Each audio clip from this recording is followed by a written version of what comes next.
আসসালামু আলাইকুম। আজকে আমি আপনাদের সামনে কিছু কথা বলি। সেটা হচ্ছে যে আমি কখনোই কোনো রাজনৈতিক দলের সাথে সম্পৃক্ত ছিলাম না। কিন্তু একটা দলের আদর্শ, তাদের নৈতিকতা, তাদের ডিসিপ্লিন, চেইন অফ কমান্ড সবকিছু আমাকে মুগ্ধ করছে। তো সেই দলটাকে নিয়ে যখন অন্য দলের লিডাররা বলে গুপ্ত আর সুপ্ত, তখন সত্যি কথা অন্তরে খুব লাগে। কারণ আমার পরিচিত আমার অনেক বড় ভাইদেরকে আমি দেখছি বিগত দিনে যখন তারা রাজপথে ছিল, তাদের ব্যানার ধরার জন্য সেই সমস্ত দলের কোনো কর্মী তাদেরকে সহযোগিতা করে নাই। জেল, জুলুম, অত্যাচার, গুম, খুন, ফাঁসি সব বাংলাদেশ জামায়াতে ইসলামী এবং ইসলামিক ছাত্র শিবির ফেস করছে। এখন উইরা ইসা অনেক ইসলামিক দল, তারা ইসলামিক দল হিসেবে নিজেদেরকে দাবি করে।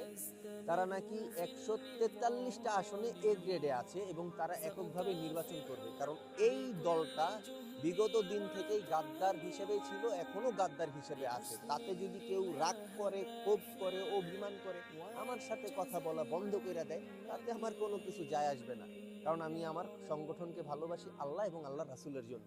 তাদের যে ত্যাগ, আমাদের যে মুরব্বীরা, আমাদের যে থানা আমির, আমাদের থানার সেক্রেটারিরা 5ই আগস্টের পর এখনো তারা স্কুলের, কেউ আছে টিচার, কেউ চাকরিজীবী, কেউ অথবা বিভিন্ন ব্যবসার সাথে সম্পৃক্ত। কিন্তু আমার চোখে দেখা, আমি আমার এলাকাতেই দেখছি, আগে তারা মানে ফল বিক্রি করতো, অটো চালাইতো, কিন্তু 5ই আগস্টের পর এখন তারাই বড় মাপের নেতা, তারাই দেশকে শাসন করার জন্য প্রস্তুত। কিন্তু দুঃখের ব্যাপার, তারা নিজেদের ঘরকেই শাসন করে ঠিক করতে পারে না।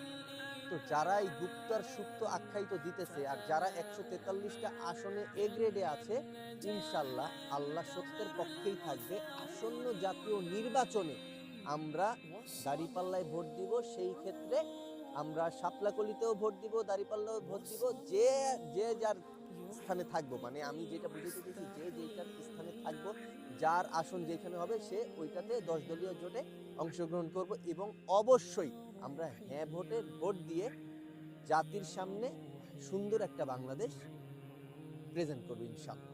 তাই আমরা সকলে হ্যাঁ ভোটে হ্যাঁ বলি এবং না ভোটকে অন্তর থেকে মুছে ফেলে দিই।